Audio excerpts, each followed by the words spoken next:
আল্লাহ রাব্বুল আলামিন বলেন কোরআন অমান্য করলে ধ্বংস অনিবার্য। কোরআন যদি না মানে তাহলে ধ্বংস কি? যে বা যারা কোরআন মানবে না, আজকে আমরা ধ্বংসের মুখে আছি না নাই? এটা কথা বলতে হবে, আছে না নাই?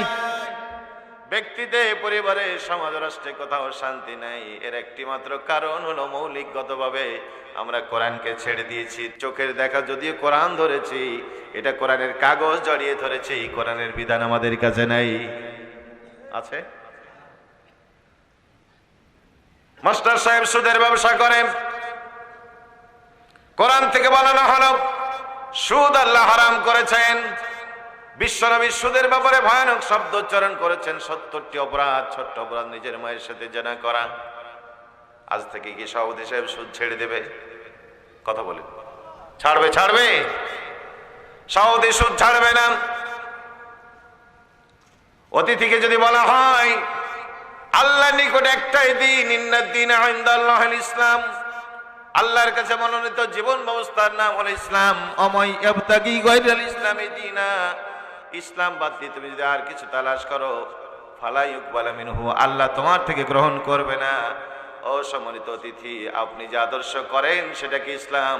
যদি জবাব আসে না ইসলাম নয়, কবে নাগাদ করবেন? দেখা যাবে শুনবেন, কিন্তু হয়তো আদর্শ ছেড়ে আসা সম্ভব হবে না। কথা বলেন ঠিক কিনা? তাকে দিয়ে বললাম, আমার মতো সবাই আমার ভাইয়েরা, তাহলে আমি যেখানেই ছিলাম সেখানেই থাকলাম। কোরআন যে ফয়সালা আমার জীবনের জন্য দিয়েছে, আমি তা মেনে নিতে রাজি হলাম না। কোরআন বলল, ও দুনিয়ার মুসলমান, তোমাদের মেয়েগুলিকে বেপর্দা করো না। আপনি কোরআন শুনলেন, কিন্তু কাল সকাল থেকে আপনার বউ বাচ্চাকে আপনি পর্দায় আনবেন না। আনবেন নাকি? কথা বলেন, আনবেন? আনবেন? আমি এই মাসের 10 তারিখ গেলাম নীলফামারী, বক্তৃতা করলাম। সভাপতিকে বললাম, সভাপতি মহোদয় আপনি একটু কথা বলেন, সমাপনী কথা। সভাপতি বলছে, হুজুর বলবো আর কি, অনেক কথাই তো বললেন। আমি বললাম, তাও বলেন, আপনি সভাপতি, কিছু না বললে হয়? লোকের আপনাকে সম্মানের জায়গা দিয়েছে। সভাপতি মাইক হাতে করে বলছে, হুজুর যা বলবো এটা তো আপনাদের সাথে সাংঘর্ষিক হবে। বুঝতে পেরেছেন? আমি বললাম, তাও বলেন। সভাপতি সাহেব বলছে, হুজুর আপনারা তো বলেন সব দোষ আমাদের, আপনাদের কোনো দোষ নাই। তা আমি ভাবলাম যে এই মানুষের সামনে কি বা দোষের কথা বলে। হ্যাঁ, আমি বললাম, বলেন। বলে, হুজুর আপনাদের দোষ আছে, আপনারা এক হতে পারেন না, হুজুর এক হতে পারেন না, হুজুরদের মধ্যে এত দোষ। কি বলেন আপনারা? উনি বলছেন, আপনারা যদি এক হয়ে যান, কালকেই বাংলাদেশ ইসলাম কায়েম হয়ে যায়। কথা তো ঠিক, কথা বলেন না কেন? আমিও আলোচনা করলাম 2 ঘন্টা, সভাপতি গুলো 2 মিনিট। আমার 2 ঘন্টার আলোচনাকে মই দিয়ে, মাটি চাপা দিয়ে সভাপতি হাইলাইট হল, সব দোষ আমাদের। ওনাদের আর কোনো দোষই খুঁজে পাওয়া যাচ্ছে না। কি বলেন ঠিক? আমি তো মোনাজাতের আগ দিয়ে আরেকবার ফ্লোর পাবো না। আমি চিন্তা করলাম, এই চাষের উপর আরেক চাষ না দিলে তো ঠিক থাকে না। কি বলে? তা আমি বললাম, সম্মানিত সভাপতির কথাই তো শেষ কথা, ফাইনাল কথা, তার উপরে আর কোনো কথা আজকের মঞ্চে কমের পক্ষে হয় না। তবু বলি বাজারে আছে বিভিন্ন মাছ, বিভিন্ন নামের, বিভিন্ন দামের, আছে না নাই? সব মাছ যদি এক দামের হতো, কলেজের অধ্যাপক অনেক টাকা বেতন পান, তিনি গিয়ে বড় ইলিশটা নিয়ে আসতেন। মসজিদের মুয়াজ্জিন 3000 টাকা বেতন পান, বাড়িতে মেহমান আসলে কি ওই 1000 টাকা দরের ইলিশ কিনে আনতে পারতেন? তো মুয়াজ্জিন গেলে ব্যাগ হাতে করে, প্রফেসর গেলেন, উনি নিয়ে আসলেন ইলিশ মাছ, আর উনি নিয়ে আসলেন সিলভার মাছ। মাছ তো মাছই। কি বলেন ঠিক কিনা? এই যে বিভিন্ন প্রজাতির মাছ আছে বাজারে, এতে করে জাতির জন্য রহমত হয়েছে। যার যেটা সাধ্য অনুযায়ী মাছ কিনে ঘরে ফিরতে পারে। কি বলেন ঠিক কিনা? আমি বললাম, সম্মানিত সভাপতি সাহেব, আপনার মাধ্যমে বলতে চাই, আলেম ওলামারা এক হয়ে এক দলে চলে আসাটাই স্বভাব, মানে উন্নত ব্যবস্থা ছিল, এটাই একমাত্র প্রত্যাশা ছিল।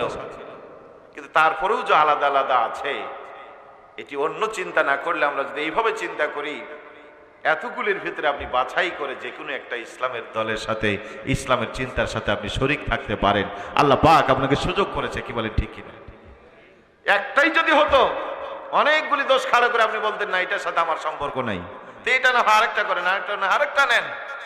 বাজারে 36টা আছে, আমার দুঃখ হয় ওই জায়গায় মুসলমান আপনি 36টা ইসলামের নামের দল থাকলেও এই 36টার একটাও পছন্দ হয় না, আপনি আরেকটা দল করেন, আর ওই যেটা করেছেন এই 36টার গলা টিপে হত্যা করার জন্য আপনি নতুন আবিষ্কার করেছেন। কথা বলেন ঠিক কিনা?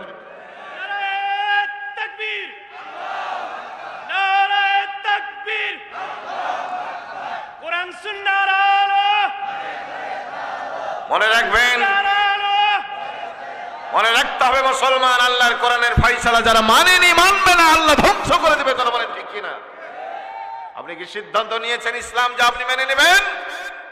ইন্নাদ দীনা ইনদাল্লাহিল ইসলাম, আল্লাহর কাছে বাছাইকৃত মনোনীত একমাত্র কেবলমাত্র শুধুমাত্র একটি আদর্শ, তার নাম হচ্ছে ইসলাম। কথা বলেন ঠিক কিনা?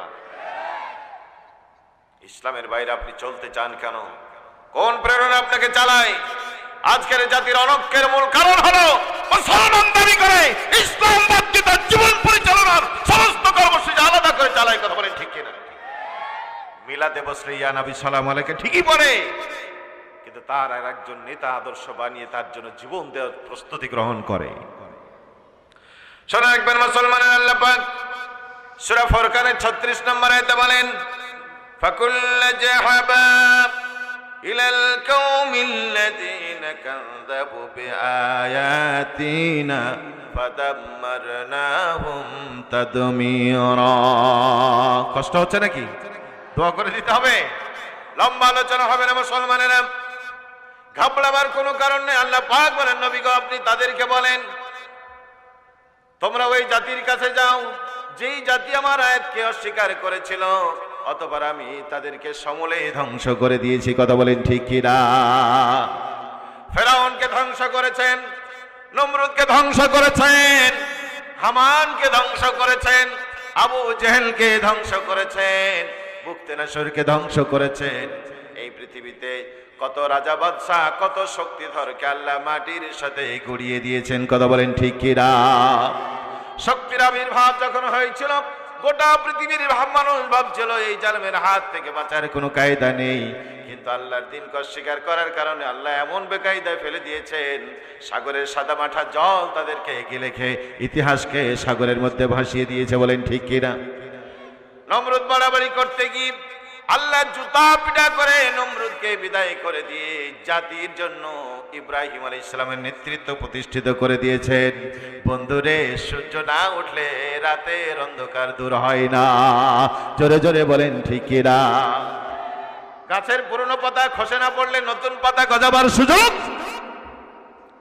এই জন্য হককে যদি সামনে আসতে হয়, বাতিলকে পিছনে যাওয়া লাগে।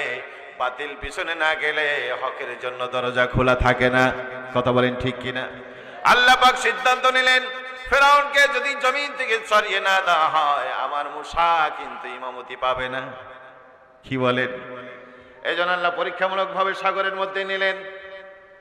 ফেরাউন চাইল মুসাও যে আল্লাহর গোলাম, আমিও আল্লাহর গোলাম হয়ে যাব। এক আল্লাহর গোলাম, তাহলে সেও থাকতে পায়, আমিও থাকতে পাই। সেই জন্য সাগরে ডুবচার বলছে, আমানতু বিরাব্বি হারুন ওয়া মুসা।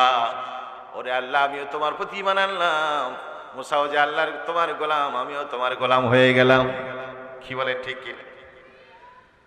প্রিয় ভাইয়েরা, কিন্তু মুসা কালিমুল্লাহ বলছে না। কালেমার কয়টা অংশ? দুইটা অংশ। একটা লা ইলাহা ইল্লাল্লাহ, আর একটা নবীদের সাথে সম্পর্ক রেখে মুসা কালিমুল্লাহ, ইব্রাহিম খলিলুল্লাহ, মুহাম্মদ রাসূলুল্লাহ সাল্লাল্লাহু আলাইহি ওয়াসাল্লাম। কথাটা মিলে কিনা দেখেন। ফেরাউন কালেমার প্রথম অংশ পড়ল লা ইলাহা ইল্লাল্লাহ, প্রথম অংশ মেনেছিল, আল্লাহকে মেনেছে, কিন্তু মুসা কালিমুল্লাহ বলে নাই। কারণ ফেরাউন জাতে মাতাল, তাহলে ঠিক ফেরাউন জানে মুসাকে যদি আমি নেতা মানি, মুসাকে যদি আমি নবী মানি, তাহলে মিশরের ক্ষমতা আমার কাছে থাকে না। মুসা আলাইহিস সালামকে মিশরের প্রধান চেয়ারটা দিয়ে হলো। ওকে কথা বলেন ঠিক কিনা? এই চেয়ারটা তখন অনেকের দখলে ছিল। এই যে আমি যেখানে বসে আছি, সন্ধ্যার পর থেকে অনেকের দখলে ছিল। পোস্টারে লেখা হয়েছে প্রধান বক্তা ইকরামুল হক, আমি আসতে যত দেরি হয়েছে চেয়ারটা অন্যদের দখলে ছিল। আমি যখন এসেছি আমার ভাইজান শফিকুল্লাহ কিন্তু আমার বয়সও বড়, লেখাপড়াও বড়, বড় জায়গায় চাকরি করে, সরকারি কলেজে চাকরি করে, তবুও চেয়ারটা ছেড়ে দিয়েছে। কথা বলেন ঠিক কিনা? কেন ছেড়েছে? আমাকে প্রধান বক্তা মেনে নিয়েছে। সে যদি বলতো না, ও চাঁপাইনবাবগঞ্জ থেকে আমার রাজীবপুরে এসে কিসের প্রধান বক্তা, তাহলে কিন্তু এই চেয়ার আমার পাওয়া হতো। কথা বলেন এখানে। এই জন্য যখন আমাকে প্রধান বক্তা মেনে নিয়েছে, আপোষে চেয়ার ছেড়ে দিয়েছে। কথা বলেন। ফেরাউন যদি বিশ্ব এই মুসা আলাইহিস সালামকে নেতা মানত, তাহলে ফেরাউন ওই মিশরের চেয়ারে বসে থাকতে পারতো না। সেই জন্য সারাটা জীবন আল্লাহ আল্লাহ জপেছে, মুসার নেতৃত্ব মানে নাই। রব দাবি করলো বৃষ্টি নাই, জাতির লোকেরা এসে বললো বৃষ্টি কই রব, ও রব, ও রব, বৃষ্টি কই। ফেরাউন ছদ্মবেশে সবার ফাঁকি দিয়া পাহাড়ের গর্তের মধ্যে গিয়া নিজের পা দুটো উপর দিকে বেঁধে আল্লাহর কাছে ডেকে, আল্লাহ কেউ না জানলে আমি জানি তুমি রব, আমি এক ভণ্ড। কি বলে? বাপ জানে মায়ের কথা, মন জানে বাপের কথা, আপনি কত ভদ্রলোক, কেউ না জানলে আপনি তো জানেন। কি বলেন ঠিক কিনা? দিনের বেলায় আপনি অনেক ভদ্রলোক, কিন্তু রাতের বেলায় কোন ঘরে গিয়েছেন দুনিয়ার কেউ না জানলে আপনি জানেন। কথা বলেন ঠিক কিনা? ফেরাউন জানতো আল্লাহ দুনিয়ার কেউ না জানলে আমি জানি তুমি রব, আমি এক ভণ্ড। দেশের মানুষের কাছে দাবি করেছি মরার পরে যা শাস্তি দিবা মেনে নিব। আল্লাহ দুনিয়ার জীবন আমার সম্মানটুকু বাঁচাও, বৃষ্টি দাও। আল্লাহ পাক বলে যা দিলাম। কি বলেন ঠিক কিনা? তাহলে ফেরাউন আল্লাহকে আল্লাহ মেনেছে না মানে নাই? কিন্তু নেতৃত্বের ক্ষেত্রে মুসা আলাইহিস সালামকে নেতা মানতে চাইনি। ওলামায়ে কেরাম তাফসীরকাররা বলছেন সেদিন ফেরাউন যদি কালেমার পুরো অংশ বলতো, আল্লাহ পাক হয়তো তাকে ক্ষমা করে দিয়ে বাকি জীবন বেঁচে থাকার সুযোগ দিত।